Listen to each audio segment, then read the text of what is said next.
Bonjour, c'est Bruno Salomon. Bienvenue dans 100% PSG La Tribune, le podcast d'ici Paris-Île-de-France, épisode 17 aujourd'hui. Un épisode préparé comme un but de Joao Neves dans les derniers instants, à l'arrache. Oui, on est arrivé un petit peu à plat ventre. Retour de Lyon, petite nuit, mais tellement heureux de vous retrouver dans ce podcast afin de parler de notre club, d'échanger au sujet d'une rencontre palpitante face à de très bons Lyonnais, en tout cas intéressants Lyonnais qui se sont battus avec leurs armes. Tiens d'ailleurs, pour ceux et celles qui nous suivent et en vidéo sur notre chaîne YouTube, mettez-moi une petite note de match. Voilà, juste comme ça.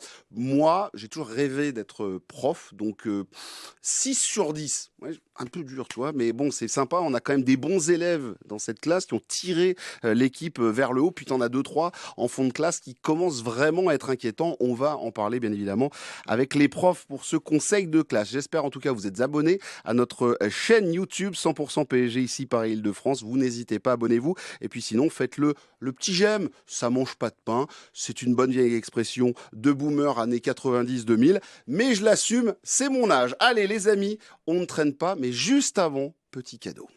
Allez, le corner pour Canguilhy. Parce que là, franchement... Corner, la tête et le but de la part de Joao Neves. Goal! La tête de Joao Neves qui surprend tout le monde et le Paris Saint-Germain qui met le 3e dans cette rencontre. Joao Neves est improbable. 100% PSG, la tribune. Au sommaire de cette tribune, le Paris Saint-Germain qui s'impose au bout de son match face à Lyon. Score 3-2 pour un club parisien qui garde sa place de leader après 12 journées. Je suis désolé, les Marseillais, c'est comme ça. On est toujours leader du championnat. On va bien sûr passer ce match à la moulinette, le j'aime pas. On évoquera l'homme de la semaine au Paris Saint-Germain. C'est Canguilhy qui, sur les 3 derniers matchs, a été décisif à chaque fois.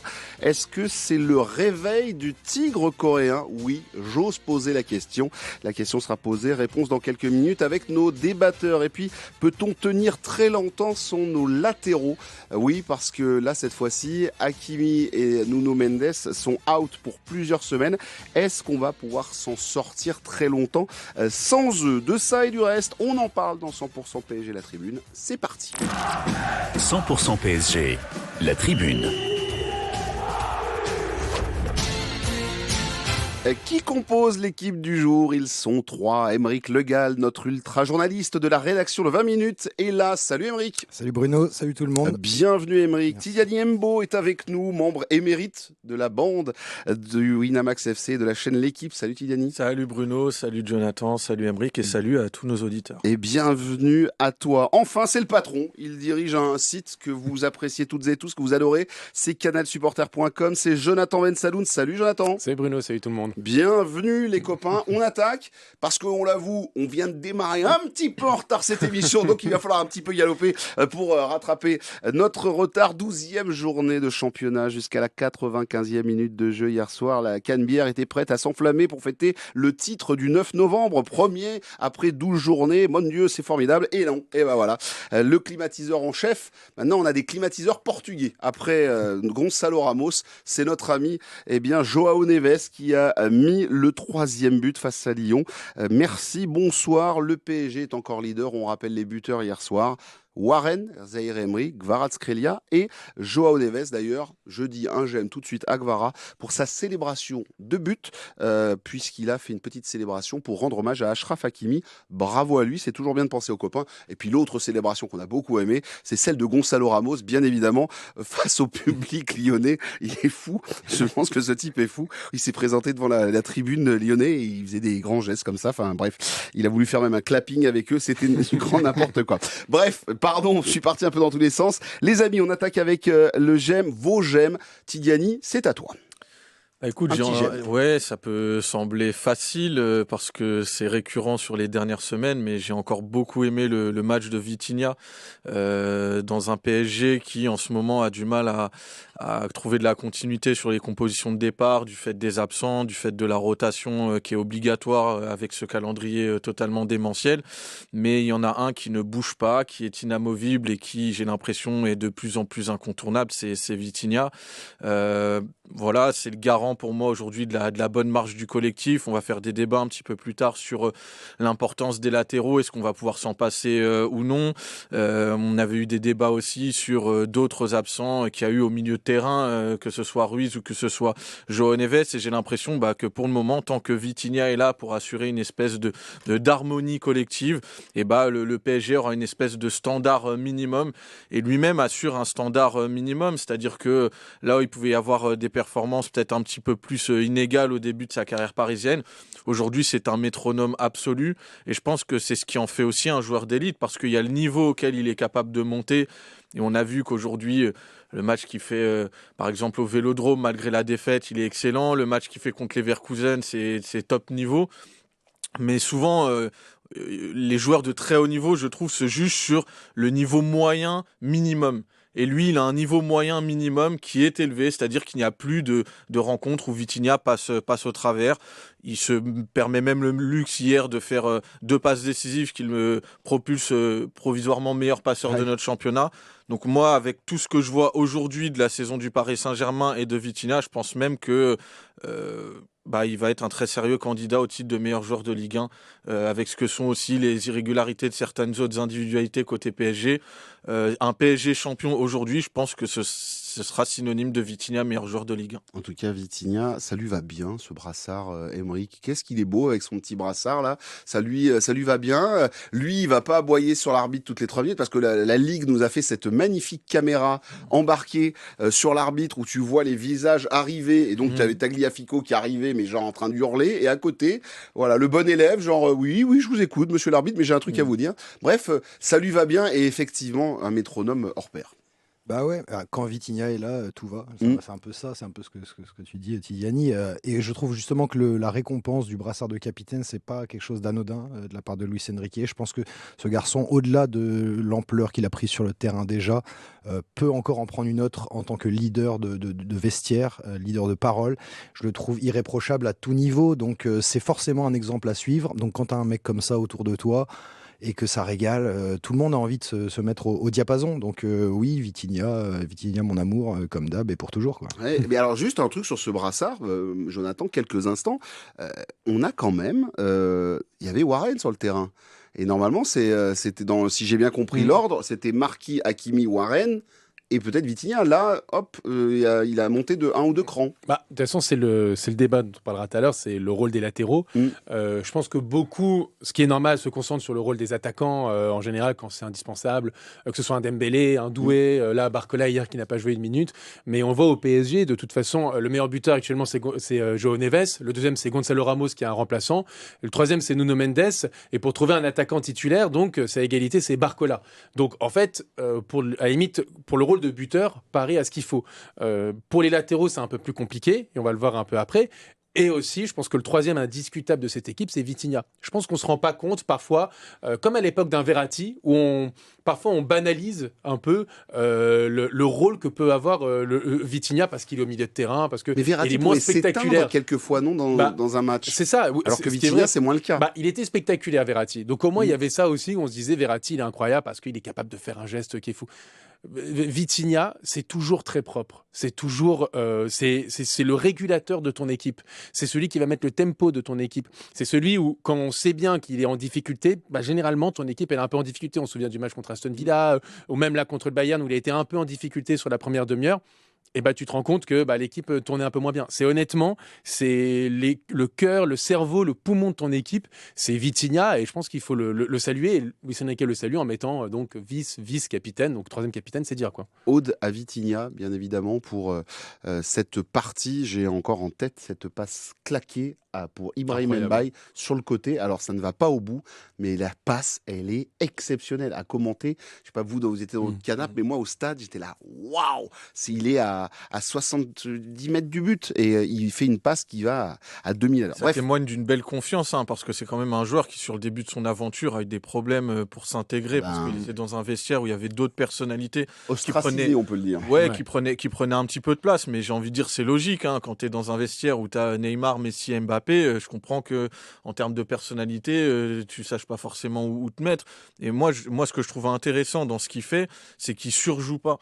il est dans une période quand même un peu euphorique où on l'a mis 3e au Ballon d'Or et où on sent que il devient de plus en plus important dans la meilleure équipe, dans l'une des meilleures équipes d'Europe, mais il ne surjoue pas. Il fait et malgré tout, il a un registre qui pour moi s'étoffe aussi au fil des semaines. Donc franchement, en ce moment, c'est quand même un très gros atout pour le PSG. J'ai rajouté un dernier truc sur Vitinha aussi, rapide. c'est que ça montre aussi quand même dans son leader, c'est l'agressivité sur le deuxième but. Parce qu'on peut dire il y a faute, mais il va chercher le ballon, il va mettre le pied, il va la récupérer, c'est ce qui amène le deuxième but.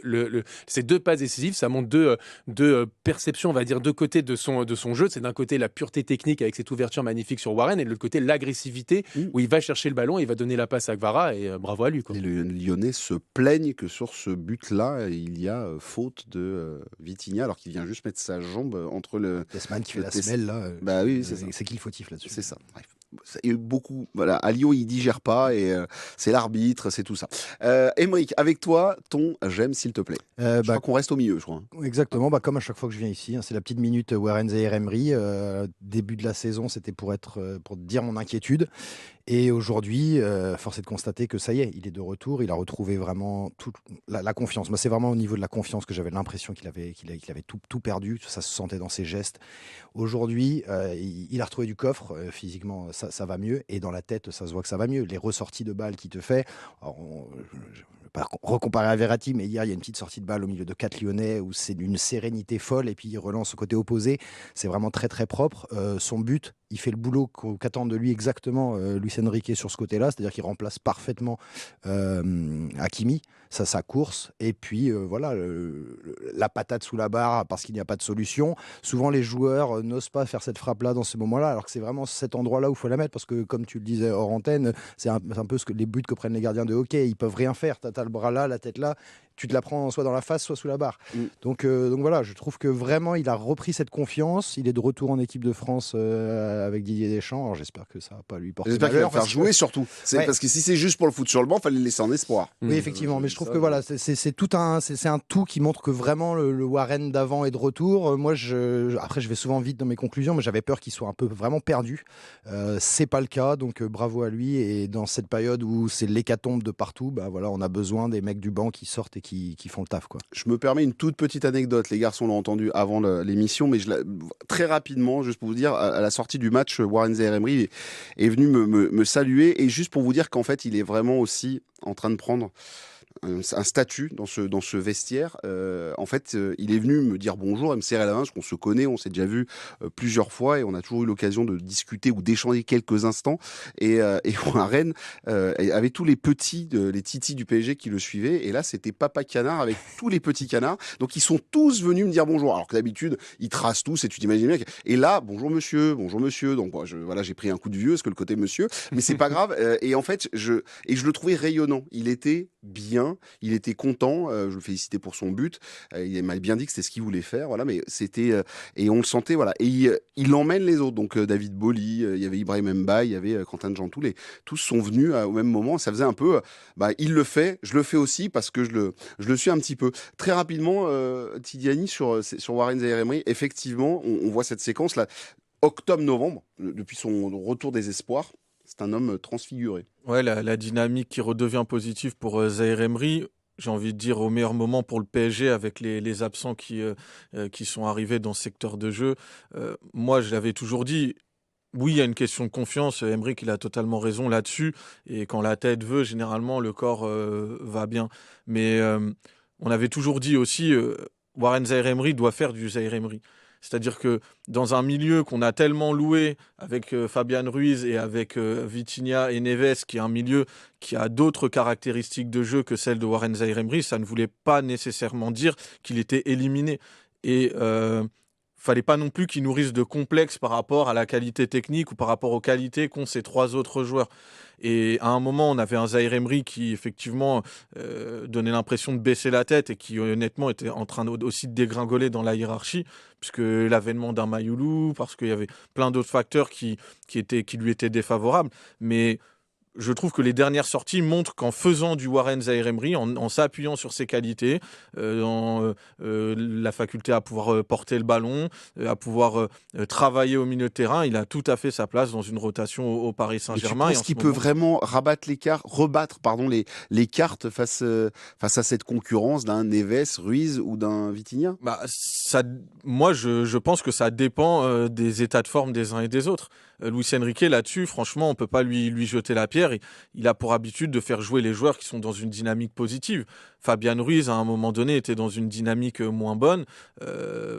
Voilà, il avait peut-être un petit peu moins de temps de jeu aussi, mais il a toujours eu la confiance de l'entraîneur. Et ça, je pense que c'est très important aussi, quand tu ressens que ton entraîneur a confiance, et Luis Enrique l'a très souvent défendu.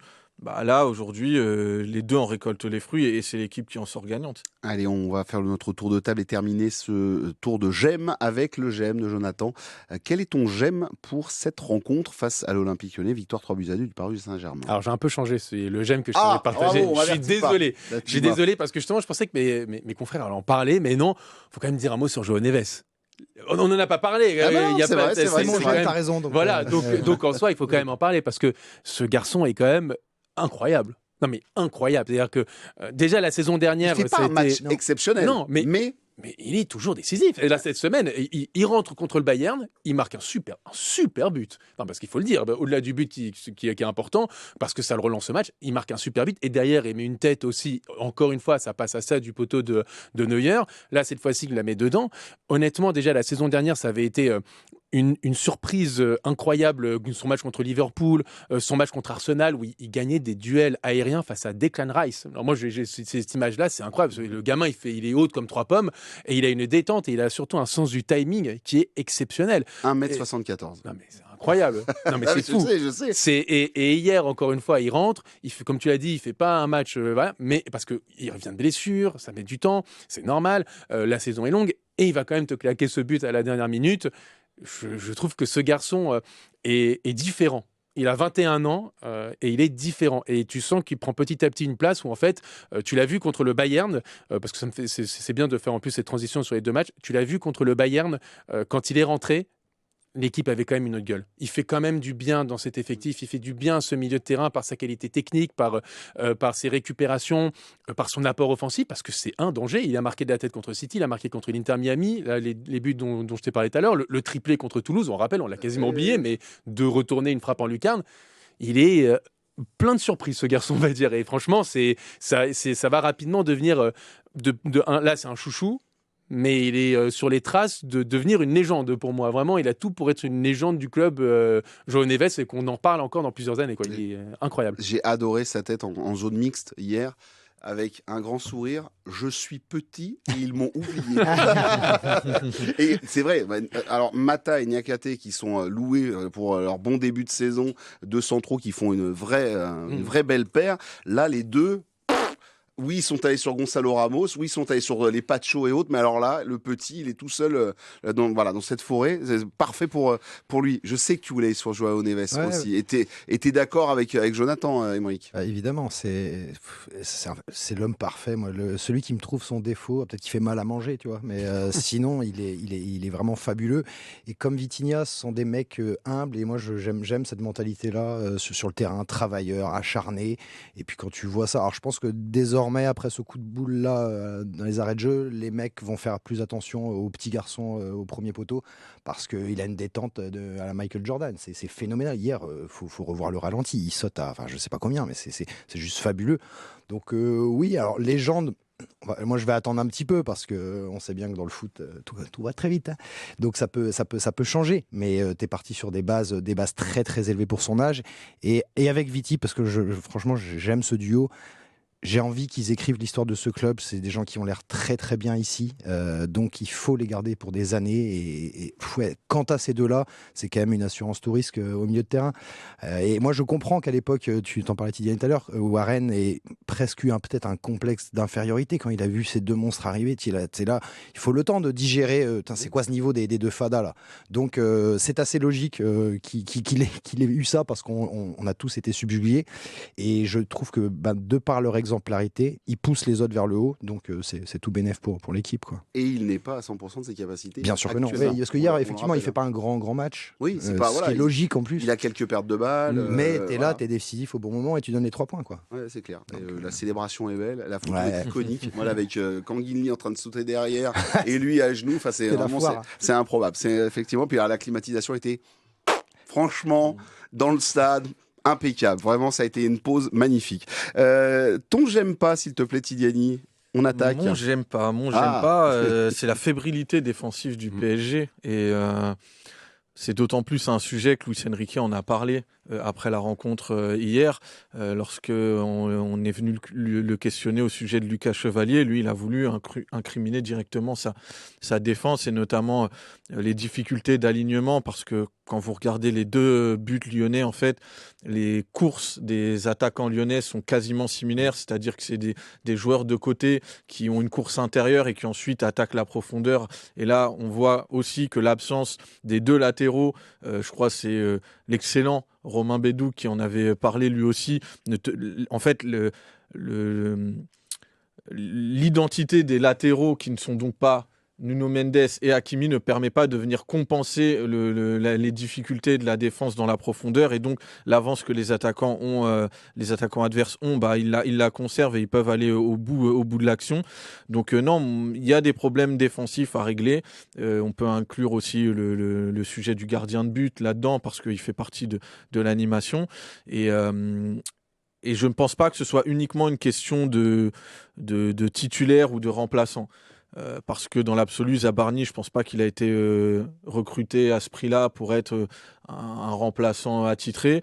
Et même sur le pédigré des joueurs qui sont sur le terrain, c'est quand même des joueurs de haut niveau. Lucas Hernandez, même si il est en perte de vitesse depuis qu'il est au Paris Saint-Germain, ça reste quand même un joueur qui a... Je le trouve mieux, non ? Oui, il est mieux depuis le début de saison, mais justement, d'autant plus pour une raison pour avoir peut-être une exigence supplémentaire aujourd'hui et se dire que cette défense, elle doit être un petit peu plus imperméable malgré les absents, malgré le déséquilibre que le PSG assume par nature dans son jeu.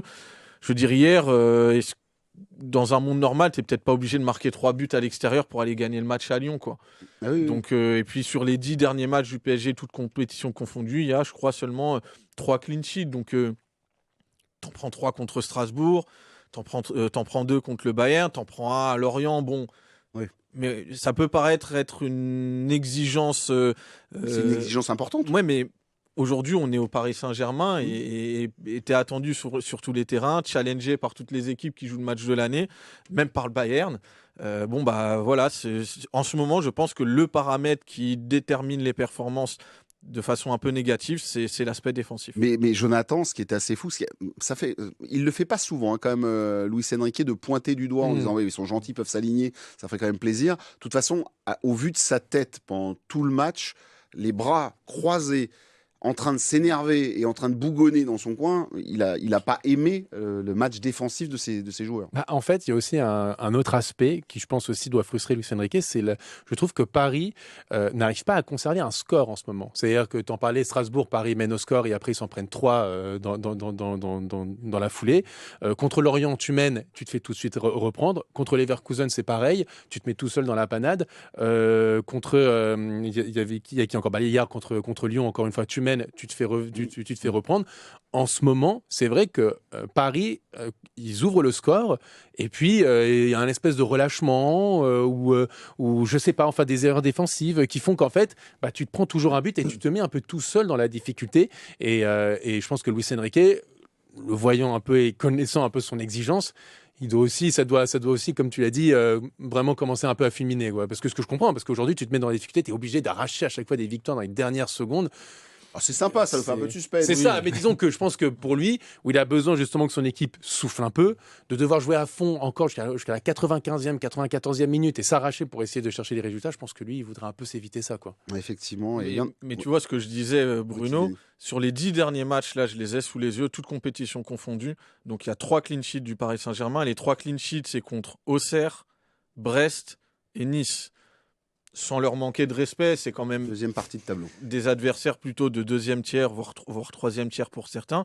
Et par contre, tu as pris des buts contre Lyon, contre le Bayern, contre Lorient, contre Leverkusen, contre Strasbourg, contre Lille, contre le Barça. Donc dès qu'on a un adversaire qui est capable dans son jeu, dans ses intentions de te mettre en difficulté, et quand tu as des adversaires qui décident d'être agressifs, comme l'ont été par exemple le Bayern ou même Strasbourg à l'époque, tu vois que tout de suite tu peux te retrouver avec 2 ou 3 buts dans la musette, quoi. Ouais, c'est vrai que c'est compliqué effectivement de tenir un résultat. Juste très rapidement. On va dire sur ton j'aime pas d'ailleurs. Ouais, mais juste, je trouve que t'envoies un message aux autres équipes. Aujourd'hui, elles savent que Paris, même s'ils te mettent 1 ou 2 buts, tu sais qu'il faut continuer à attaquer, il ne faut pas avoir peur. Tu vas avoir des occasions, tu vas pouvoir marquer. Derrière, on va parler du gardien, on va parler de la défense. C'est vraiment pas l'assurance tout risque. Zabarni, moi, j'ai hâte de voir ce que va donner ce joueur au club. Je pense qu'on n'a pas mis autant d'argent et qu'on n'a pas autant bataillé pour l'avoir, parce que ça a été long, la négociation de Zabarni, et c'était lui ou personne d'autre. Donc j'imagine, je fais confiance en Luis Enrique qui sait ce que ce garçon va pouvoir apporter, mais pour le moment, il n'est pas à l'aise avec son corps. Hein. Ah, quand tu as un corps de montagne comme ça, normalement, c'est les autres qui ne doivent pas être à l'aise. Lui, j'ai l'impression qu'il est d'une lenteur, même techniquement, dans les enchaînements. Je trouve qu'il, pour l'instant, il fait un peu tâche dans ce système de Luis Enrique où c'est tac, tac, tac. Moi, il me préoccupe. Alors après, dernière petite chose, on connaît les débuts de certains joueurs au PSG. Oui. C'est jamais facile. Moi, Désiré Doué, je le donnais perdu pour le football après 6 premiers mois, vraiment en cata, où c'était presque gênant. Il y a plein d'autres exemples comme ça. Gigio aussi à l'époque. Donc, on va faire confiance. Mais pour le moment, tu donnais des notes tout à l'heure, c'est peut mieux faire, quoi. Ah bah oui, sur Zabarni, on est bien d'accord. Si après on veut faire de l'individuel, j'ai cru que c'était ton j'aime pas. C'est le mien. C'est le tien, d'accord. C'est le dossier. Bah tu sais quoi, on va aller vers Jonathan et après on vient. Comme ça, on va glisser vers la cage. Ton j'aime pas, s'il te plaît, Jonathan. Donc Zabarni. Zabarni et Chevalier, c'est les recrues un peu justement en fait. Voilà. C'est la limite des recrues. Alors. Comme tu l'as dit. Je suis désolé, mais de toute façon, c'est très bien. C'est ce que j'allais dire. Voilà, on a vu même un Fabian Ruiz au début, c'était compliqué. Il y a plein de joueurs où on est tous tombés dessus. Moi, alors, le premier. Pas tous. Alors non, moi j'étais d'abord président du fan club. Après, j'ai vendu tout ce que j'avais fait, les t-shirts et les mugs. J'ai tout rendu parce que j'en pouvais plus. Et au final, voilà. Bon bref. Mais tout ça pour dire, voilà, faut laisser du temps. Rien n'est définitif avec ces joueurs, bien sûr. Mais honnêtement, au-delà d'être insuffisant, on va dire, au point de vue de leur niveau, le problème, c'est qu'ils coûtent des points, ou ils coûtent en tout cas des situations un peu compliquées, que ce soit Zabarni contre Leverkusen, qui fait ces 2 pénaltys, ce carton rouge très évitable, on va dire, et qui met un peu ton équipe dans la panade pendant un moment. Qui défend aussi en allant chercher un ballon dans les airs. C'est ce que j'allais dire. Hier, heureusement, tout à l'heure, on est revenu sur l'action de Tessman, où il peut y avoir discussion. Parce que c'est zone grise. Par contre, honnêtement, la faute de la main de Zabarni, je ne comprends pas comment elle n'est pas sifflée par Monsieur Bastien. Il faut être tout à fait objectif. Oui, je suis 100% d'accord. Donc, en fait, c'est ça. Et effectivement, je trouve que tu dégages un sentiment d'insécurité qui est quand même dommage, sachant que quand même le garçon est un Golgoth quand on voit sur le terrain. À contrariant d'un autre joueur que je ne trouve qui me dit qu'il mesure 1m89. Je suis un peu surpris. C'est un certain Lucas Chevalier. Alors, encore une fois, on l'a vu avec Gigio Donnarumma.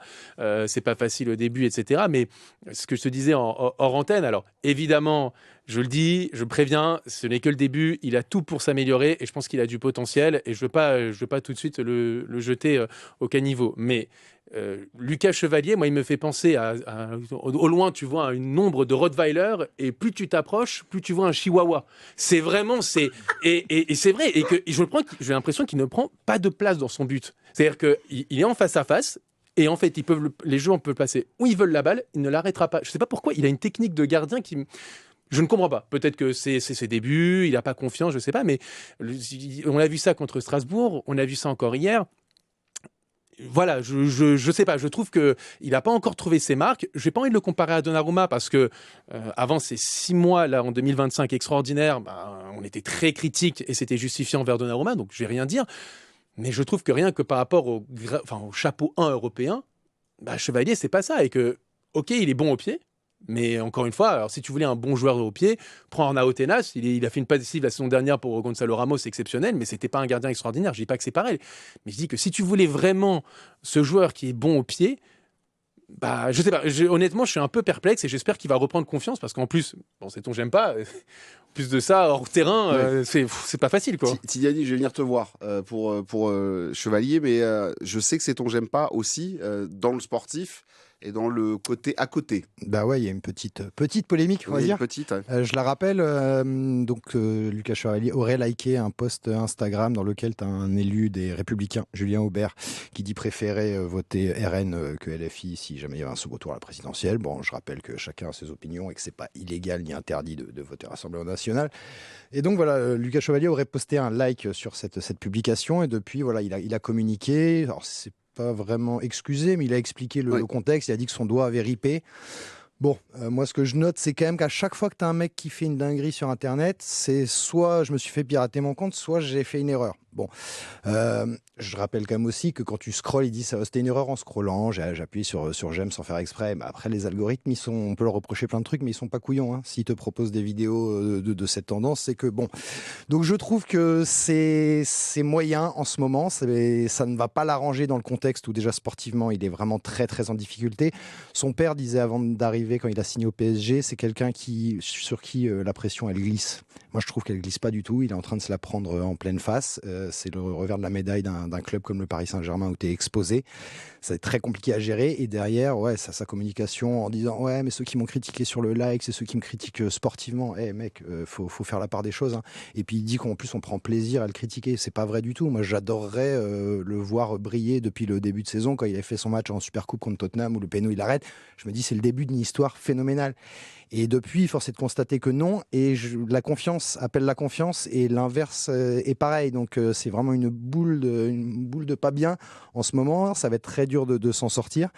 Et voilà. Bon, à Paris Saint-Germain, il y a quand même eu des histoires entre deux tribunes antagonistes à une époque. J'aimerais bien qu'on ne ravive pas ça. Quand tu veux te faire aimer de ce club aujourd'hui, avec le cube derrière toi, évite de laisser ton doigt riper et très sincèrement j'y crois moyen à cette théorie-là. Et en tout cas, à noter, hein, il a donc répondu 3 stories assez longues. Alors, c'est fait avec le cœur, semble-t-il. En tout cas, il y a beaucoup de... C'est pas un CM professionnel, il y a des fautes. Grosses fautes. Voilà.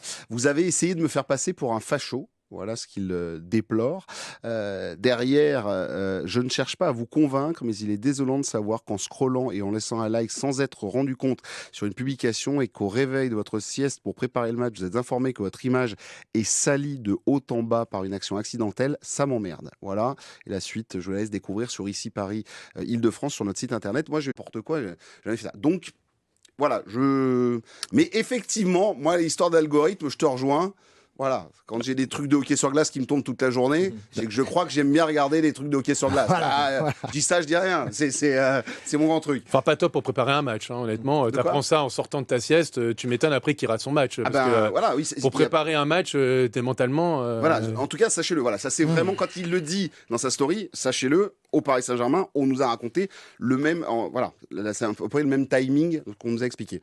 Tidiane, avec cet ensemble sportif, hors sportif, c'est vrai que c'est pas le meilleur contexte pour être bien dans un match comme face à Lyon et aussi par rapport à ce qui se passe pour lui actuellement au PSG. Ah non, là-dessus, clairement, vous avez totalement raison tous les deux. C'est un fardeau supplémentaire dont Lucas Chevalier n'avait pas besoin. Là, dans la période qu'il traverse, qui est sportivement difficile, le plus important, c'est de se reconcentrer sur le sportif et puis de travailler et d'essayer de gommer les difficultés. Moi, je vois un joueur, mais je vais globaliser au cas Zabarni, puisque ça faisait aussi partie de la réflexion. C'est 2 joueurs qui sont dans un processus d'intégration. Mais dans un club champion d'Europe. Dans un club qui tourne bien, c'est parfois plus difficile parce qu'on souffre de la comparaison de ceux qui ont amené le club au firmament. Donc ça, c'est pas forcément pour leur rendre service. Mais déjà, les deux, et je crois pas que ce soit un hasard, sont les 2 joueurs les plus utilisés en termes de minutes par Luis Enrique en Ligue 1. Donc je pense que indépendamment des absents qu'il y a, etc., je pense qu'il y a un vrai processus, il y a vraiment l'idée de les intégrer, et je ne vais pas dire de te servir de la Ligue 1 pour faciliter leur intégration, mais en tout cas, l'idée, c'est de leur donner du temps, de leur donner des minutes, et indépendamment des erreurs qu'ils peuvent montrer. Maintenant, quand on voit Zabarni, les problèmes, c'est plus pour moi des problèmes de mobilité, puisque la vitesse, je ne sais pas, mais la mobilité, la faculté à se retourner, à gérer des petits gabarits, ouais, on voit qu'il est en difficulté. Qu'il arrête de jouer avec les mains. c'est pas possible. Mais de pousser, il est tout le temps en train de pousser son adversaire. Donc les mecs se laissent tomber, et voilà, il y a faute à chaque fois. Enfin, pardon, je t'ai coupé, mais c'est vraiment improbable. D'autant qu'il n'a pas besoin. Il y a peut-être aussi, là, on parlait de l'intégration, il y a l'intégration tactique. Moi, je trouve que dans le système du PSG, cette base à 3, quand on a le ballon, il est très à droite. Et je ne suis pas sûr que ce soit une zone où il se sente très à l'aise. Alors, peut-être qu'avec Bournemouth, il jouait dans une structure un petit peu plus classique, avec 2 défenseurs centraux, où il avait une position un peu plus axiale.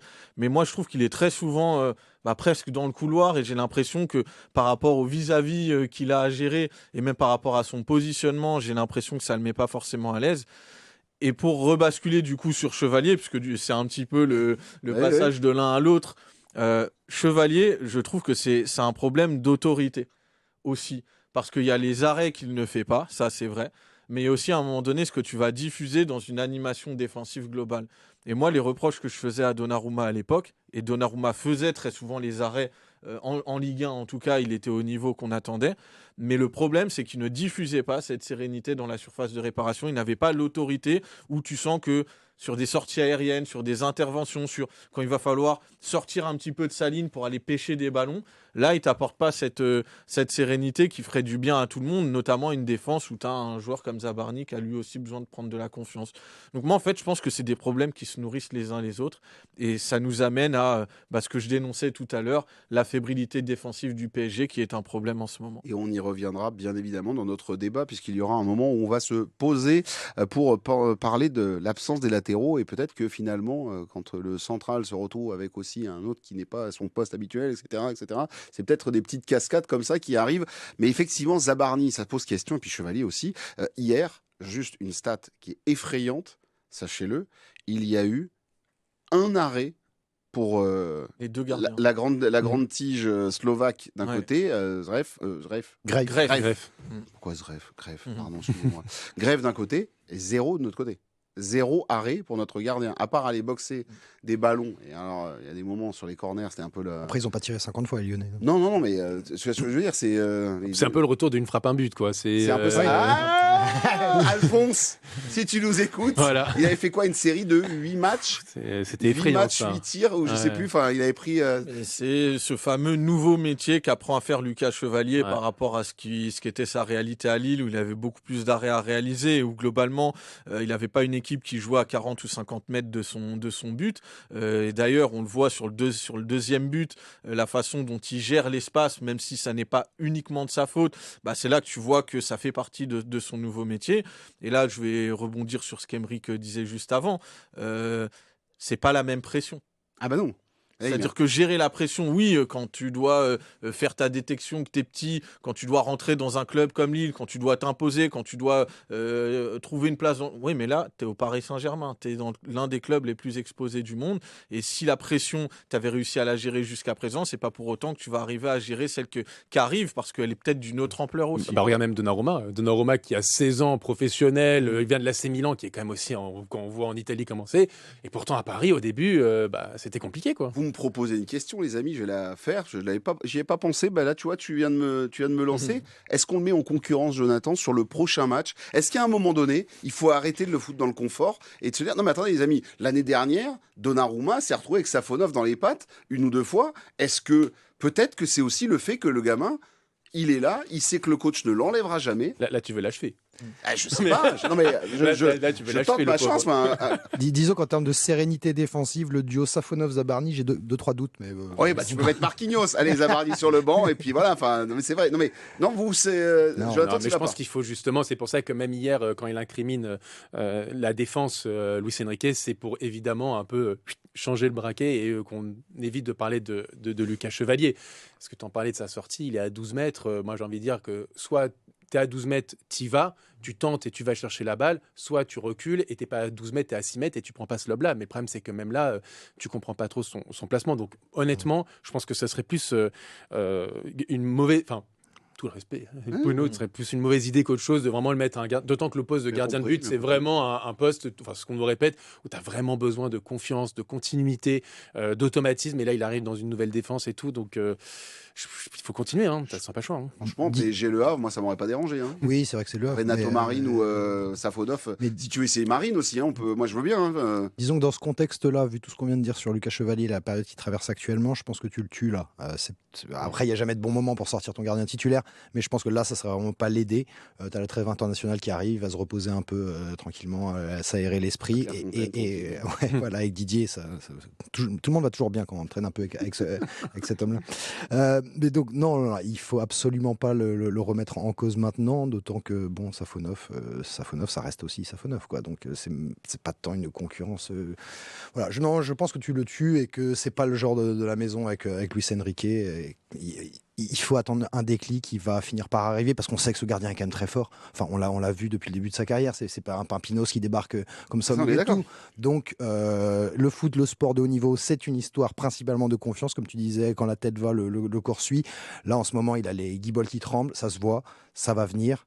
On lui fait confiance.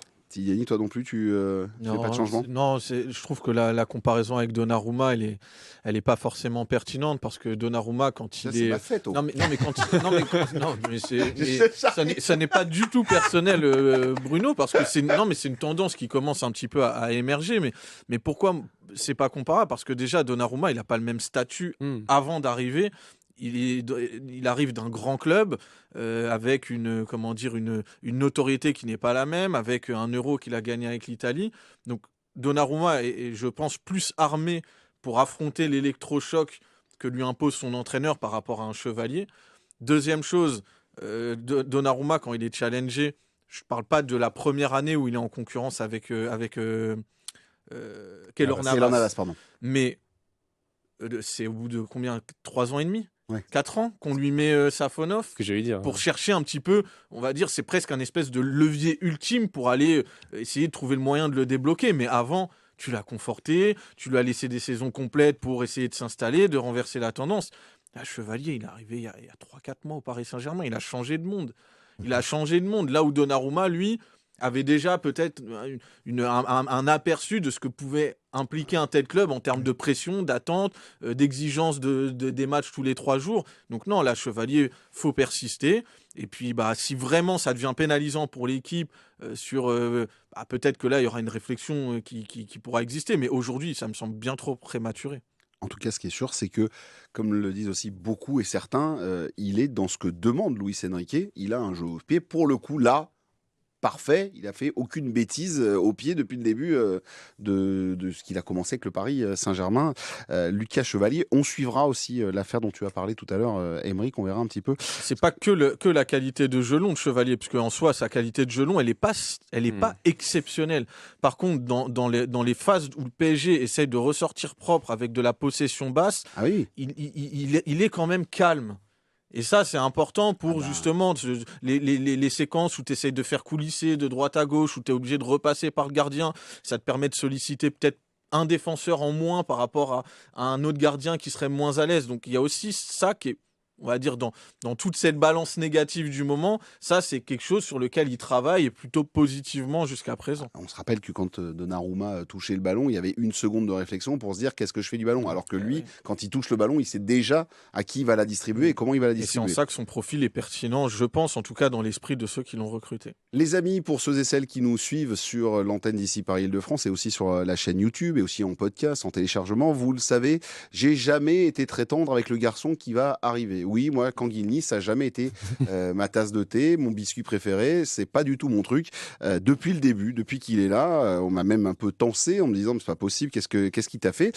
Et là, pourtant, dans cette émission, 2 ans après son arrivée, enfin, un débat autour de Canguilny. Oui, nous allons parler de Canguilny et nous poser une question autour de Canguilny parce que Canguilny, sur les 3 derniers matchs, c'est un garçon qui est, si on parlait il a assisté le but de Gonzalo Ramos puisque c'est lui qui déclenche le corner tête de Kvaratskhelia et but de Ramos face à Nice. Il y a sa passe décisive à Joao Neves face au Bayern Munich et ensuite il y a hier soir cette nouvelle passe décisive. Et la question, elle est celle-ci. Canguilny, enfin le réveil. Point d'interrogation. Je le fais pas très bien le point d'interrogation, mais en tout cas voilà, le point d'interrogation est posé et on peut se poser pour Kanguinli. Est-ce qu'enfin on va avoir un Kanguinli intéressant sur la longueur, qui va enfin prendre peut-être sa chance puisqu'il a un peu d'espace et les portes s'ouvrent un petit peu pour lui puisqu'il y a pas mal d'absents. Jonathan, est-ce que Kanguinli, est-ce que le Coréen va enfin décoller et démarrer avec le Paris Saint-Germain? J'ai l'impression, en tout cas, la semaine qui vient de se passer peut plaider en sa faveur. Mais je pense qu'on peut même revenir à un peu plus tôt parce que il marque son but contre Tottenham, ce qui relance le match en Super Coupe d'Europe. Mais même son entrée contre le Barça avait été excellente. Il avait il avait tapé le poteau. Là, je vois effectivement dans ce match-là, alors qu'il est rentré il est rentré à la 80e minute et il avait délivré 3 passes clés. Dans seulement un quart d'heure. Lee Kang-in, honnêtement, je trouve qu'il y a une vraie montée en puissance, une vraie continuité, je trouve, sur cette saison. Et je le trouve intéressant parce qu'il amène un profil complètement différent de ce qu'on a du côté du PSG en attaque. C'est un petit gabarit avec un centre de gravité très bas, une capacité à éliminer et surtout, il a une vraie patte gauche. C'est quand même lui, là, ça il faut le reconnaître, que ce soit sur les coups de pied arrêtés ou dans les tirs. C'est toujours dangereux, même contre le Bayern. Il me semble, dans les dernières minutes, il a une belle frappe aussi qui flirte avec le poteau de Manuel Neuer. C'est un vrai danger. Et le nombre de centres qu'il a pu faire, il fait le centre sur le but de Joao Neves et aussi le centre sur la tête de Neves qui passe aussi juste à côté pour l'égalisation contre le Bayern. Honnêtement, je suis satisfait et ça rejoint un peu sur le débat de tout à l'heure sur Warren Zaïre-Emery. C'est qu'en fait, c'est des joueurs qui sont intéressants parce que ce sont d'autres profils pour Luis Enrique, qui peuvent aussi s'adapter en fonction de l'adversaire. C'est-à-dire que c'est pas des profils un peu stéréotypés où tu as toujours les mêmes profils et si tu t'en sors pas avec ces profils-là, tu es mort, tu peux plus rien faire. Avec un Lee Kang-in en attaque ou avec un Warren au milieu, en fonction de l'adversaire que tu peux avoir, tu peux aussi mettre ces joueurs-là et c'est vraiment intéressant. Et ça, c'est à mettre à son crédit parce que la fin de saison dernière, tout le monde lui passe devant. Hein. C'est Nima Yulu et c'est l'autoroute. Hein. Vraiment, il joue pas une seule seconde sur la fin de la Ligue des Champions. Et là, sa seule meilleure action, c'est d'avoir été sur la photo pour la finale de la Ligue des Champions où il est à côté du trophée. Là, il arrivait toujours à bien se placer. Exactement. Sinon, la saison dernière, c'était compliqué. On était très mauvaise langue là-dessus. Voilà, vous l'avez compris. C'est pas mon. Voilà. Mais c'est vrai que Aymeric, enfin. Ouais. Parce qu'on attendait quelque chose, on attendait quand même de ce garçon. Moi, je me souviens d'une des premières émissions de la saison, c'était mon I Have a Dream du mois d'août. C'était l'année dernière, tu gagnes avec ton équipe type et uniquement ton équipe type, hors Mayulu éventuellement. J'espérais que Luis Enrique on savait que ça allait être une saison compliquée avec les blessures, j'espérais que les mecs se mettent au niveau, voilà. Et là, je suis d'accord avec Jonathan. Moi, depuis Barcelone, je le mets dans un good mood. Son entrée en jeu, sa puissance de frappe. Avant, on connaît son classique, hein, il débordera pas, il centrera pas pied droit, il va toujours revenir, mais avant, c'était pas sans retrait. Et c'était 95% du temps ça. Il y a quelque chose d'une neutralité dans son jeu qui était un peu effarante. Aujourd'hui, il fait toujours ce petit crochet, qui passe quand même la plupart du temps, et il va ouvrir. Il fait voilà, tu citais les passes clés, il fait des passes clés. Il a une puissance de frappe assez monstrueuse, donc ça fait plaisir de voir que ce garçon n'est pas perdu et se met un peu au diapason des autres, parce que quand tu as autant de blessés dans cette saison-là, forcément, il faut que ces mecs-là jouent leur carte. Tu peux pas passer à côté de ce moment, c'est un peu ton moment. Donc je trouve qu'il est dans le bon état d'esprit et ça fait plaisir à voir parce que tu vas en avoir besoin toute la saison. En tout cas, laissez-moi, je le salue d'ailleurs, Adrien Chantegrelet du Parisien, qui vient parfois dans cette émission, qui hier a fait un papier sur Kanguinli avant le match. Il fallait être sacrément devin ou avoir une bonne dose d'imagination pour envisager pareil scénario, de se dire qu'un jour Kanguinli allait être franchement décisif. Voilà, c'est à peu près pour donner. C'est vrai qu'on s'attendait. C'est un joueur qui arrive avec, pour 20 millions d'euros d'Espagne, s'impose pas forcément dans ce groupe, il est là dans la rotation. Et on se dit qu'à un moment donné, même moi j'étais partant pour le vendre cet été et de trouver peut-être une autre solution. Et finalement, il va peut-être trouver sa place dans ce collectif parisien Tidiani. Ouais, on en revient à comment dire, à la notion de temps qu'on évoquait tout à l'heure avec des joueurs comme Fabian Ruiz, mais il y a la question du profil. C'est quand même toujours un joueur qui a été valorisé par Luis Enrique, parce qu'il a cette espèce de standard technique qui en a toujours fait un joueur quand même propre, avec une qualité de pied qui est indéniable, et là on la voit s'exprimer notamment sur coups de pied arrêtés ou sur des frappes à mi-distance, ce qui dans le football moderne est évidemment un énorme atout quand tu joues contre des défenses regroupées. C'est souvent le cas du Paris Saint-Germain. Il a aussi son profil, parce que pour moi ça reste un milieu de terrain. Tu le préfères toi dans le cœur du jeu plutôt que sur le côté ? C'est même pas forcément là-dessus, parce que dans l'absolu, il a été utilisé dans plein de registres différents. Fin de saison dernière, contre Le Havre, il est numéro 6 devant la défense. Il y a eu des rencontres où il a été aligné dans le milieu, et là, il est dans un rôle sur le papier d'ailier droit, mais pour moi, justement, pourquoi je dis que c'est un milieu, c'est que pour moi, il a les caractéristiques d'un milieu. Donc, il apporte, en fait, ce qu'apporte un milieu.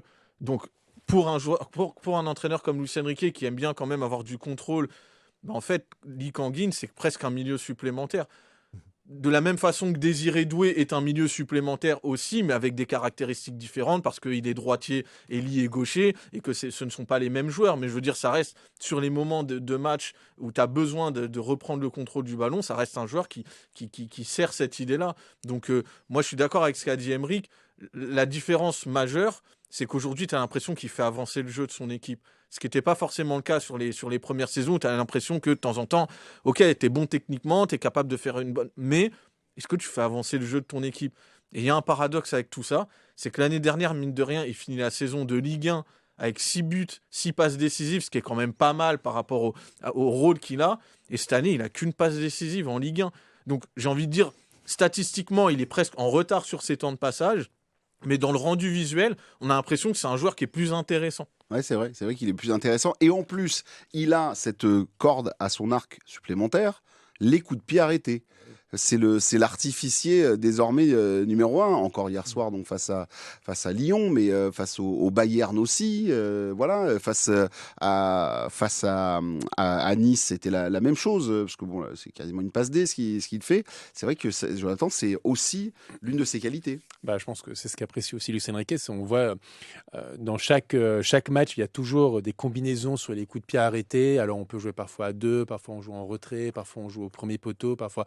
Et là, pour le coup, d'avoir un joueur qui est capable de pouvoir mettre, entre guillemets, la balle dans le paquet et se dire que ça va souvent tomber sur quelqu'un, c'est quand même aussi une aide. Et c'est pas anodin si Paris fait partie des meilleures équipes d'Europe aujourd'hui sur coup de pied arrêté, parce qu'aujourd'hui, tu les travailles tellement bien et que tu as un joueur comme Lee Kang-in qui y contribue. Et c'est une excellente chose pour l'avenir, parce que c'est, comme tu l'as dit tout à l'heure, c'est d'autres possibilités pour le Paris Saint-Germain de pouvoir être dangereux face aux adversaires. Dans le papier du Parisien, on nous explique qu'il aurait mis de côté ses états d'âme. C'est qu'à première vue, dans sa tête, il a des standards, c'est-à-dire qu'il se voit... Il se voyait un peu haut, a priori. Il se voyait un peu haut, il était un peu...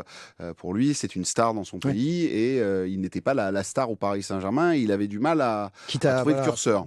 Bouder dans le groupe, dégager quelque chose de pas très sain. C'était plutôt négatif. Voilà.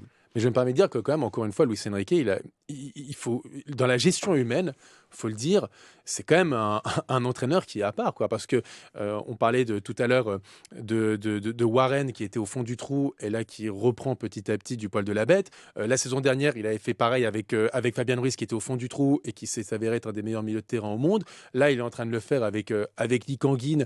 Récemment, c'était Nuno Mendes dans une interview qui disait à quel point les consignes de Luis Enrique lui avaient fait du bien aussi dans son développement, et s'il est devenu le joueur qu'il est aujourd'hui, c'est en grande partie grâce à Luis Enrique. Ousmane Dembélé qui a parlé de lui aussi dans son discours de Ballon d'Or, en le disant limite c'est un deuxième papa. Honnêtement, il faut le dire, au-delà du tacticien hors pair qui est Luis Enrique, c'est le meneur d'hommes qui est à féliciter, parce que si Lee Kang-in aujourd'hui récupère ce niveau-là comme Warren, c'est aussi en grande partie grâce à Luis Enrique. Alors petite information pour ceux et celles qui sont en train de se dire est-ce qu'hier il y avait faute de la part de Tagliafico. Juste, j'ai fait l'interview de Kang-in à la fin du match, il est venu et en fait il avait une balafre. Il s'est pris le protège tibia dans la tronche. Il avait une grande, et en fait petite anecdote, on attendait et on disait là, mais pourquoi Kang In ne vient pas? C'est qu'en fait, il avait une trace et il voulait pas qu'on le voie avec cette trace-là, donc il fallait mettre de la crème, tout ça, voilà. Et donc en gros, mais franchement, c'est boursouflé. Et il en a pris une bonne quand même. Enfin, faut pas. Oui, ça se voit après, il n'est pas volontaire, je pense que. Oui. Même si c'est Tagliafico, je crois qu'il n'est pas volontaire. Ouais. On peut toujours douter avec lui. C'est quand même à chaque fois. Bon, par contre, le coup de coude, il le prend aussi. Enfin, voilà, il le met aussi. Ça, c'est autre chose. Mais voilà, en tout cas, ce qui est sûr, c'est qu'il avait un joli petit cadeau de la part de l'Argentin. Est-ce que vous croyez que ça peut être un joueur qui peut bouger les lignes et voilà, c'est ça le problème. Moi, j'allais mettre un bémol. Est-ce que c'est pas la Gonzalo Ramos? C'est-à-dire qu'il est très fort que quand il rentre. Voilà, hier, il était titulaire. Donc on va annuler cette séquence. Et puis moi, je vais me barrer. Non, mais ce que je veux dire par là, c'est moi, je l'ai pas trouvé foufou hier. C'est pas non plus. Mais ce que je veux dire par là, c'est est-ce qu'il est capable de bouger l'ordre établi quand tout le monde va revenir? Quand tu vois les noms devant, c'est compliqué. Après, même au milieu. Enfin, je crois pas que. Et c'est bien qu'il se soit mis ça en tête. Ça restera de l'ordre du remplaçant. À moins d'un miracle dans le monde. Ousmane Dembélé, l'année dernière, ça confine au miracle. L'évolution, la transformation. Mais je ne vois pas Kang In suivre une trajectoire pareille et aller bousculer du Guevara ou les trois du milieu. Ça me semble, il part quand même de très très loin, avec tout le respect qu'on a pour lui. Et même s'il fait des super rentrées, il faut aussi savoir rester dans ce rôle-là. Reste dans ta zone, mon garçon. Sois très bon quand on fait appel à toi, dans les moments clés. Et voilà. Mais après, qu'il ambitionne de les bouger, heureusement, j'espère, quand tu es au très haut niveau et que tu es dans un club pareil, et que tu as, comme tu dis, chez lui, c'est quelqu'un aussi. C'est normal qu'il ait un ego, c'est normal qu'il ait envie de bousculer tout ça. Je lui souhaite vraiment d'avoir cette mentalité-là. J'y crois pas. Est-ce que toi, tu penses qu'il peut le faire, ou c'est vraiment, il faut qu'il profite du moment, c'est son moment, il manque du monde devant, donc on va avoir besoin de lui. En plus, on a un Barcola qui tire un peu la patte et qui n'a pas été d'ailleurs mis hier soir, à la grande déception des supporters lyonnais. Je vous le dis, ils l'ont insulté tout l'avant-match. En fait, le PSG est rentré, la famille Barcola a pris plein la tête, mais en fait, il n'y a pas de Barcola. C'est-à-dire que tu as envie de leur dire stop, arrêtez tout, il n'est pas là. En fait, ils n'ont pas fait rentrer les remplaçants sur la pelouse, il n'y avait que le 11 qui était en train de s'échauffer. Voilà, c'est la petite anecdote. Tidiani, toi, tu penses qu'il peut y arriver, ou c'est qu'il profite effectivement de l'instant et du moment présent? On a tellement l'impression que Luis Enrique a trouvé cet équilibre parfait avec le 11 qui a triomphé en mai dernier, que ça semble compliqué, mais même pour d'autres joueurs qui sont dans une bonne dynamique, Zaïre Emery, on s'est posé la question tout à l'heure et on a tiré le même constat, c'est la forme du moment, elle est indiscutable, mais à forme égale, est-ce qu'en termes de qualité, en termes de réflexe collectif, on n'a pas déjà une équipe qui est toujours sur une super dynamique? Moi, j'ai presque envie de dire que ça n'est pas un enjeu. Parce que, mine de rien, l'année dernière, surtout sur la fin de saison, on se plaignait au Paris Saint-Germain d'avoir un gap qui était en train de se creuser entre les 11 et les autres. Et qu'à la limite, à part Barcola, peut-être, finalement, la hiérarchie, elle était faite. Et puis, tout le principe de rotation du début de saison, en fait, on le ressentait beaucoup moins sur la fin de l'exercice. Si désormais le PSG peut vraiment tourner avec 14 ou 15 joueurs, mais qui ne changent pas du tout le niveau ou le rendement de l'équipe, c'est que tu auras progressé. Alors peut-être que ton 11, il n'aura pas bougé tant que ça sur les gros matchs, mais après, il y a des matchs où tu as besoin de faire rentrer des joueurs qui ont nécessité d'avoir un impact immédiat. Et puis cette année, tu l'as dit, il va y avoir des blessures, il va y avoir des absences, ça va être une réalité totalement différente de l'année dernière dont on sert de référence, mais qui finalement est un peu une parenthèse enchantée. Même, j'ai envie de dire, dans le foot de haut niveau, une année où tu n'as pas de blessés, où tu trouves ta formule idéale au bon moment, au moment où tu as un pied et 4 orteils dans le précipice, tout s'est parfaitement goupillé de façon presque impossible, incroyable. Bien sûr. La réalité de cette saison va être tout autre. Il faudra avoir 15-16 joueurs capables d'assurer un niveau, peut-être même sur des matchs de Ligue des Champions. Et Lee Kang In, des matchs à élimination directe, il va peut-être être titulaire. Zaïre Emery aussi. Il faudra que ces joueurs-là, ils soient presque au niveau des titulaires qui seront absents à ce moment-là. Et ce ne sera pas un problème pour le PSG. Au contraire, je pense que ce sera un atout. En tout cas, on suivra bien évidemment la progression de Kang In Lee Kang In. Je me plante à chaque fois, mais en tout cas, le Coréen du Paris Saint-Germain, on verra pour la suite. En tout cas, bravo à lui pour ce corner hier qui nous a apporté cette magnifique tête de Joao Neves. Tout à l'heure, Tidiani nous disait, mais est-ce qu'à un moment donné, enfin pas est-ce qu'à un moment donné, mais quand on aura le 11 de titulaire, mais est-ce qu'un jour on va le revoir, son titulaire? C'est notre grande question, avec tous ces absents. Et ça nous apporte sur le dernier débat qui va nous faire parler de la nouvelle qui est tombée avant le match face à Lyon. C'était mercredi, quand on a reçu le communiqué de presse du Paris Saint-Germain qui nous a annoncé les blessés. Et là, surprise, un 4e, Nuno Mendes, blessé, entorse du genou. Bon, au contact avec Dayot Upamecano, moi à l'antenne, j'ai annoncé tout de suite qu'il y avait un problème. Il avait pu remettre le pied par terre, mais il a dû finir parce qu'on ne peut plus faire de changement. Mais et donc, il est lui aussi blessé. Est-ce que, les amis, on va pouvoir s'en sortir et tenir comme ça un peu à l'arraché sans nos latéraux pendant très longtemps? En fait, vraiment, parce que c'est bien gentil d'avoir Warren Zaïre-Emery et aussi Lucas Hernandez, mais la question que je me suis posée en préparant cette émission, c'était de savoir si ce Paris Saint-Germain pourra tenir longtemps sans ses latéraux, sans ces deux formidables pistons. On le rappelle, les 2 meilleurs latéraux du monde, c'est comme ça qu'on les appelle, et je pense que pour là, c'est pas galvaudé, on ne prend pas non plus trop de risques, mais ces deux-là sont extraordinaires. L'un a une entorse de la cheville grave, et de l'autre côté, c'est une entorse du genou. Les amis, je me retourne vers Aymeric pour commencer. Est-ce qu'à ton avis, ce Paris Saint-Germain, sans ces artificiels-là, sans ces joueurs-là, va pouvoir performer longtemps, et est-ce que ça va pas être un peu compliqué de tenir sur la distance? Moi, à titre personnel, déjà, j'ai fait une descente d'organes quand j'ai appris pour Nuno Mendes, parce que c'est dur. C'était un peu ce qu'on se disait en début de saison ici. C'était bon, devant, ça pète de partout, au milieu un petit peu, mais tant que tu as les 2 charros sur les côtés, t'es bien au bar. Ouais. Tu viens de les perdre coup sur coup. Non, c'est pas galvaudé de dire que je pense qu'à l'heure actuelle, il n'y a pas mieux à ce poste-là d'un côté ou de l'autre. Et même si Warren Zaïre-Emery, hier qui joue à droite, remplace très bien Hakimi, je trouve, même si sur le premier but, effectivement, c'est lui qui se fait prendre dans son dos. Désormais, je trouve que ça devient préoccupant. Ça devient préoccupant parce qu'ils sont tellement essentiels dans les rouages de cette équipe, dans le rôle qui leur est donné par Luis Enrique.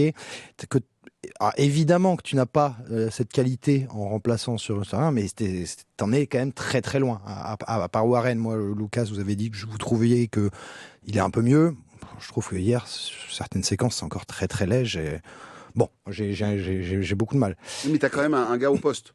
T'as un gars au poste, heureusement. Non, mais après, t'es quand même un des top clubs européens si t'as pas 2 mecs qui jouent au même poste, heureusement. Mais on l'a souvent dit. Moi, je pense qu'il fallait pas se priver de recruter au dernier mercato, notamment au poste de latéral droit ou latéral gauche.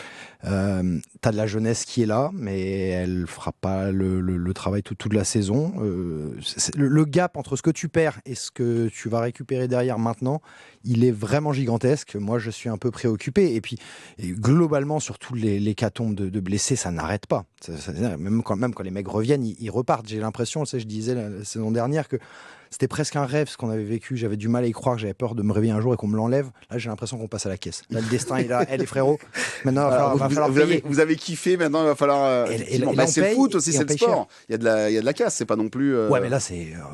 on est d'accord. Il faudrait mener une étude, mais je trouve que là, la caisse, elle est intergalactique, quoi. Et sauf malheureusement, il faut qu'on s'en plaigne à nous-mêmes, puisque c'est nous qui sommes allés faire la Coupe du Monde des clubs. Oui, voilà. C'est ça. Et on a décidé de ne pas recruter, alors qu'on a plus de pognon que personne n'en aura jamais. Donc, c'est un petit peu dommage. Maintenant, je comprends la politique de Luis Enrique de faire confiance à tout le monde, faire confiance aux jeunes, la polyvalence. S'il y a un qui tombe, l'autre le remplace, c'est pas grave. Je pense que, mine de rien, quand même, à un moment donné, ça a ses limites, cette vision-là. Là, on passe face à Lyon, sans eux, au forceps. Est-ce qu'à un moment donné, on ne va pas la payer, comme il vient de le dire, Aymeric, cette note de ne pas avoir des latéraux de métier? Ça va être quand même compliqué de tenir sur la distance, même en Ligue des Champions. Une équipe comme Tottenham, même si elle ne respire pas la santé, elle est capable de venir nous enquiquiner au parc. Il y aura Newcastle, il y a Bilbao, il y a Sporting. Est-ce que sans ces gars-là, est-ce que ça peut pas être un peu plus compliqué que prévu? Moi, j'ai un match référence pour ça. C'est le Barça. Le Barça, tu as vu que dans la première demi-heure, tu étais en difficulté. Pourquoi? Parce que Vitinha était en difficulté. Dès que Vitinha a repris la main sur le match, Paris s'en est mieux sorti collectivement. Et puis Paris a marqué 2 buts parce que tu as un déboulé de Nuno Mendes qui trouve Mayoulou, qui marque. Et le deuxième but, c'est un déboulé d'Achraf Hakimi qui arrive à trouver Gonzalo Ramos. Je l'ai dit tout à l'heure, pour moi, c'est les 3 pions les plus essentiels du système Luis Enrique. Beaucoup plus qu'un attaquant, beaucoup plus que n'importe quel autre milieu de terrain hors Vitinha. Et là, effectivement, déjà rien qu'hier, sur les 2 buts que tu te prends, je pense qu'honnêtement, Nuno Mendes ou Achraf Hakimi auraient pu revenir, et c'est ce que tu disais tout à l'heure, Tidiane, et j'étais complètement d'accord avec toi, auraient pu revenir. Mais là, le problème, c'est que Warren, c'est pas Hakimi, et Lucas Hernandez, c'est pas Nuno Mendes, donc ils peuvent pas revenir. Donc ils ont toujours cette petite avance, les attaquants adverses, et donc ils peuvent marquer. J'avoue que là, je suis, je veux pas dire inquiet, mais un peu, dubitatif, on va dire, sur la suite. Il faudrait qu'ils reviennent assez rapidement, parce que c'est vraiment des pions centraux du système de Luis Enrique. Et contre le Barça, comme j'ai dit, qui est à l'époque était considérée comme la meilleure équipe du monde, celle qui faisait le meilleur début de saison, etc. Tu gagnes avec Ibrahim Mbaye sur le terrain, Quentin N'Jantou, Gonzalo Ramos titulaire, Seny Mayoulou, Ramos qui est blessé, Neves qui se blesse à l'échauffement. Et pourtant, tu les domines collectivement parce que Vitinha a été monstrueux et a repris la main après la première demi-heure, parce que Nuno Mendes a été monstrueux sur son côté et qu'il est passeur décisif en se créant seul l'action du but, et que Achraf Hakimi part au bon moment sur une ouverture de Vitinha en profondeur, et il arrive derrière à faire cette merveille de passe pour Gonzalo Ramos qui n'a plus qu'à la mettre au fond. Donc il faut qu'il revienne très très très vite pour le PSG. Ouais. Ouais, ça va être très vite, mais oui, mais non, parce que quand tu reviens vite, tu as le risque de... En bonne santé. Voilà, prenez votre temps, votre temps. Alors là, t'es bien en championnat, la Ligue des Champions, ça se passe quand même pas trop mal. De Tottenham qui arrive. Je suis pas sûr qu'au Maroc, il soit dans le même état d'esprit. Le Maroc, très bien, mais il est à nous. C'est d'autres enjeux. Oui, mais sauf que Regragui, il est allé le dire déjà. On espère que ça va aller vite. On est déjà sur un protocole de santé. Enfin, après, que ça accélère. Je crois pas qu'il y aura de risque de prix. Achraf connaît son corps, c'est quand même lui qui va décider. Et même si évidemment c'est magnifique et tu as envie d'en être pour cet événement quand tu joues pour ton pays, il sait aussi les autres échéances qui arrivent. Enfin, voilà. Moi, j'espère qu'ils vont tous être très très prudents, que ce soit staff médical du PSG, staff médical du Maroc. Voilà, on prend notre temps, on se repose bien et on revient quand on est vraiment prêt. Regragui, il n'a pas dit j'espère. Hein. Il a dit Achraf sera avec nous. Ouais. Il n'a pas laissé le choix, là. Vraiment, ouais, mais c'est un vrai problème. Ah bah ça, je dis pas le contraire. Le Brésil, c'est Tidiane qui nous a dit ça la semaine dernière. C'est exactement pareil. Et le Brésil nous a fait la même chose avec Neymar et on a récupéré. Après, on n'avait plus de Neymar. Ouais. Donc, c'était réglé. Tidiane, sur cet apport des latéraux, et là, nos ailes, nos côtés qui sont coupés, là, ça va être compliqué de tenir. C'est notre jeu, en fait, de passer par les couloirs. Les adversaires le savent. Et hier soir, d'entrée, c'est sur ces côtés-là où on a commencé à prendre le bouillon et on prend le but et on n'est pas capable de rentrer. Ouais, est-ce qu'on va pouvoir tenir très longtemps comme ça ? C'est difficile de pas être pessimiste en fait par rapport au poids de ces absences.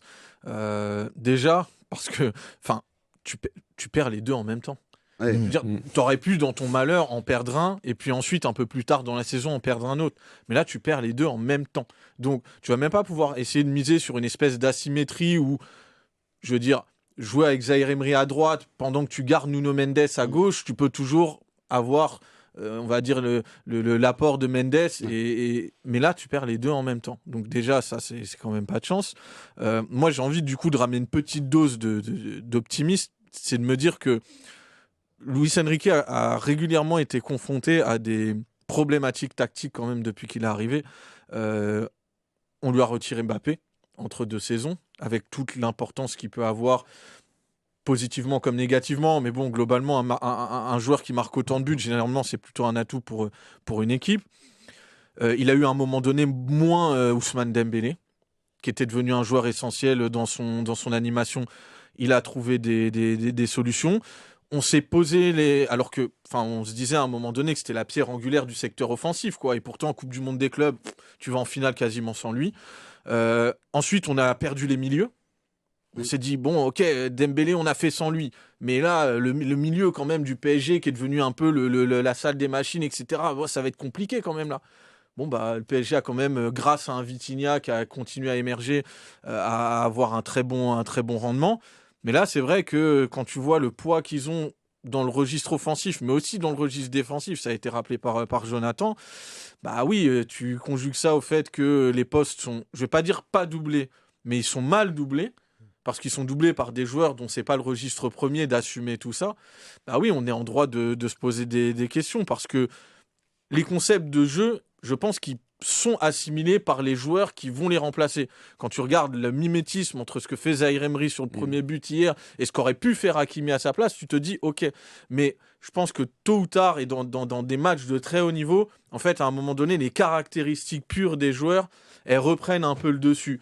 Même si tactiquement, la structure, tout ça, c'est très très important. Mais à un moment donné, un joueur qui est rapide, un joueur qui est endurant, un joueur qui est capable de faire ce que fait Nuno Mendes, d'être quasiment un attaquant supplémentaire, ça, tu le retrouveras pas chez un Lucas Hernandez, tu le retrouveras pas systématiquement chez un Warren. Donc, ouais, moi j'ai peur que là, ce soit peut-être on va dire la casse de trop pour le PSG. Je pense qu'ils la limiteront dans la plupart des matchs, mais qu'il y a des moments où ils vont quand même le payer. En tout cas, ce qui est sûr, c'est que ça va être compliqué. Oui, Jonathan, je me permets de rajouter sur ce que tu dis, bien sûr. Parce que sur Warren, c'est très vrai ce que tu dis. Offensivement, c'est un mimétisme qui est assez fou avec Hakimi, mais on l'a vu que défensivement, sur le premier but, il est mal aligné.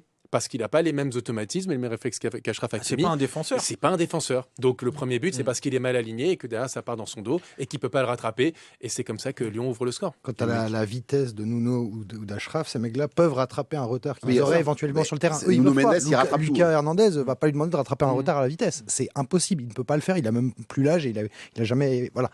Donc oui, évidemment que c'est très très problématique. Enfin, voilà. Luis Enrique a dit, et on finira là-dessus, il a dit que ça l'excitait un peu de se creuser un peu les méninges et de se dire, ce que tu disais Tidiani, de se dire, bon bah voilà, qu'est-ce que je vais pouvoir trouver comme solution pour réussir à pallier tout cela. Je pense qu'à un moment donné, la solution, ce sera quand même au mercato d'hiver, de se dire, bon allez, on se met autour de la table. Et puis par contre, moi je suis déçu parce qu'on n'a pas pu voir hier soir le petit David Boly qui est annoncé comme l'un des prospects les plus intéressants en Europe comme latéral droit. Donc c'est à peut-être voir. de meilleurs contextes pour le lancer. Ouais. Hier, c'était quand même un match où il y avait de la tension, il y avait de l'enjeu puisque le PSG était quand même 3e au coup d'envoi. Donc je pense que celui-là, il fallait y aller avec des valeurs sûres. Et moi, je suis pas surpris par la communication de Luis Enrique puisque c'est globalement de la communication positive. Oui. Toujours. Tout ce qui a été négatif historiquement autour du Paris Saint-Germain a déclenché des crises d'hystérie presque tout seul.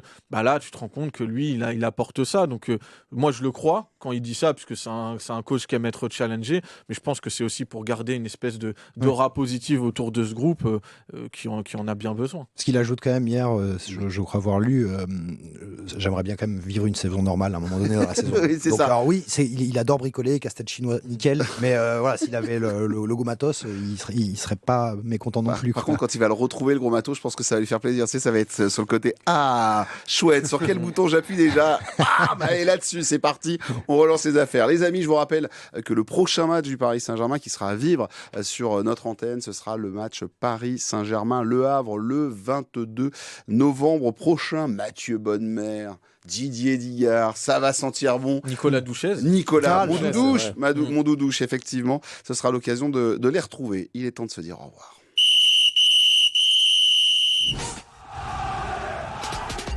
Voilà, 100% PSG, la tribune, c'est terminé pour aujourd'hui. Merci à Tidiani, à Jonathan et à Aymeric pour ce très bon moment passé ensemble pour revenir et débriefer sur l'actualité du Paris Saint-Germain, sur cette victoire face à l'Olympique Lyonnais. Je vous invite bien évidemment à nous mettre des petits commentaires, plein de commentaires sur la page YouTube, sur notre page YouTube, mais aussi sur les pages podcast que vous trouvez en téléchargement. N'hésitez pas.